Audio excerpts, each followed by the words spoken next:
Are these reasons why people buy a $1,200 phone? I don't know. Maybe. Hey guys, the Samsung Unpacked event has started and it looks like they're starting with the Note 10 right away, so let's jump right in. And I want to show you guys the stream, but I see all these messages of this is copyrighted material, you can't use this, so I'm just going to give my reaction and maybe I'll show some screenshots of some different things, but just wanted to give you guys a taste of what I'm seeing from the Samsung Unpacked event, see if anything's worth it. So there's going to be a 6.3 inch model, a smaller size model, talking about the ultrasonic fingerprint sensor that's already on the S10 phones, so nothing that we haven't seen yet at this point. Okay, so there's some new colors. They quote it amazing new options, but there's just different colors now. Colors are cool, but that should not be the main feature of a phone. Okay, the S Pen. I hope they make some upgrades with the S Pen for sure. From what they're showing, it looks like the S Pen is the same size. I was hoping it would be a little larger, a little taller. The S Pen on the Tab S6 and Note 10 is going to convert your writing into actual text. You can PDF it and put it in Word documents or whatever else you want to do with your text. And it's going to support more than just English too, so that's cool. I hope they show some more S Pen features. All they showed is that you can take your S Pen now and go like this, and it'll change it from the selfie camera to the rear-facing camera.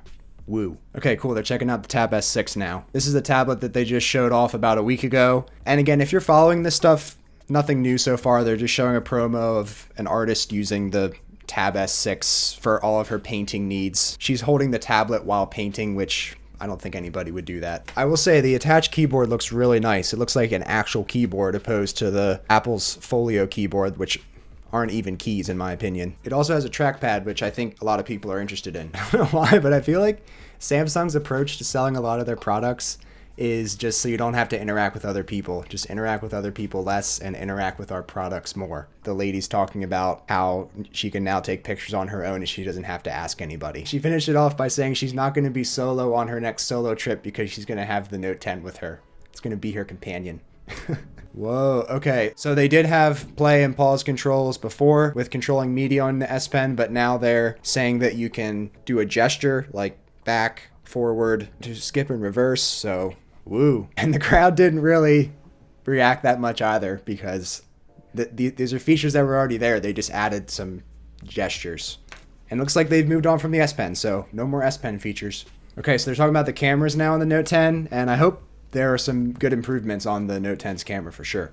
So they're now bringing bokeh effect to videos, so you can shoot a video, and if you're close up on a subject, it'll blur everything else in the background. You've probably seen it by this point with the new iPhones or just photos in general showing the bokeh effect. So now they're bringing that to video on the Note 10. I think I heard that right, but they said when you zoom in on a video, if you're shooting a video and you zoom in on something, it'll zoom in on that sound as well. That sounds pretty interesting. All right, so they're talking about super steady technology for the video as well, that it's going to be a lot more stabilized and that it's going to be an action camera in your pocket. And of course, the video right next to it, it's all like, whoa, this is crazy. And then the super steady video is perfectly crisp, no stutters or mix-ups at all. All right, so they're claiming improved editing features on the Note 10 so you can shoot your video, have it super steady, have the bokeh effect going on, and then also edit on the Note 10 as well. So as a content creator, yeah, that sounds cool. Okay, so now they're demonstrating some things that are like on Snapchat when you can put the camera on somebody and put a puppy face on them or just put some doodles around them or whatever, just stuff that already exists. Okay, so that's kind of cool. There's like some 3D effects. You have your camera in an area, then you can begin to draw with your S Pen and draw certain things going on. They call it AR doodle. Okay, so there's a depth sensor camera thing and you can record an object, you walk around it and capture all the angles of it, and then it can track motions of other stuff. So they took a 3D capture of this bear, and then other people in the camera were dancing and the bear starts to dance. Are these reasons why people buy a $1,200 phone? I don't know, maybe. Okay, so I think they might be getting a little bit more into the specs now, into the stuff that Note people might actually be interested in. Okay, so they're jumping straight into gaming. All right, so they're saying there's vapor cooling inside of the Note 10. And one person in the audience said, oh my goodness. All right, so they're adding Discord to the Samsung gaming experience so that you can chat with your friends as you play PUBG. Okay, like 2 more people in the crowd. Whoa, oh my goodness. Super fast charging is coming to the Note 10, which is 45-watt charging, which is super fast. So they're using like umbrella terms like all day battery life, and charge it for 30 minutes in the morning and you're going to have battery all day to get through your day. It's probably 50% charge after a half hour. Okay, so they're talking about bringing 5G to the Note 10 as well. Personally, I'm not too excited about 5G at the moment just because it's not widespread. 4G is still the main thing. If that's it for the Note 10, that's honestly pretty disappointing. They didn't really show that many groundbreaking things, but now they're moving on to the Galaxy Watch Active 2, which I personally am very interested in.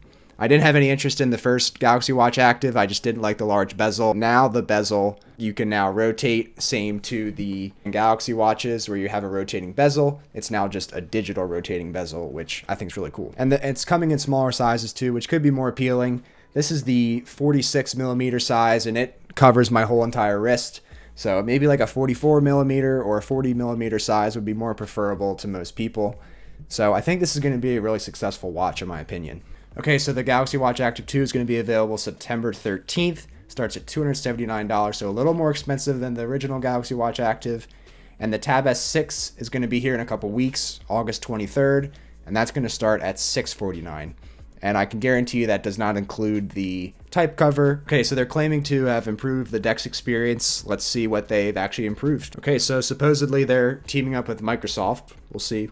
Okay, so this is pretty cool. So from the quick settings of your Note 10, you're going to be able to, after you link your Note 10 to your PC, you can simply press a button and then you can have stuff that would show on your phone. It's going to show onto your PC and then you have your full compatibility with your mouse and keyboard, send messages, basically whatever's on your phone, it's going to be on your PC. Okay, so the Galaxy Book S is the next thing that they're showcasing. Okay, so it runs Windows 10 and has a Qualcomm chip. Okay, so they're advertising a 23-hour battery.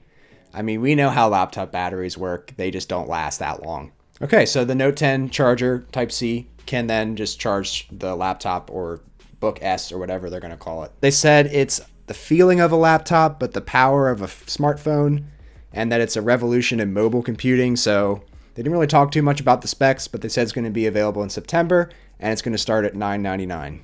Okay, so the smaller Note 10 is starting at $950, and the larger Note 10 is starting at $1,100. Okay, so there's going to be a Global Goals app coming to the Samsung devices that will keep you in the loop of what some of the global goals are with the United Nations and the Samsung partnership to give everybody a better idea of what is actually needed. And it sounds like there's going to be ways to contribute to that cause. So that's it for this video. That was the Galaxy Unpacked event. I'm definitely looking forward to trying all these products out. Little disappointed with the presentation of the Note 10. I feel like there wasn't anything really groundbreaking there with the Note 10, but I am definitely looking forward to the Galaxy Watch Active 2. I'm looking forward to the Galaxy Tab S6, and I'm looking forward to the Galaxy Book S. So let me know in the comments what you guys are excited for, what you guys are interested in. And as always, if you enjoyed this video, please give it a thumbs up. I hope to see you around for the next video. Thanks for watching. Take care.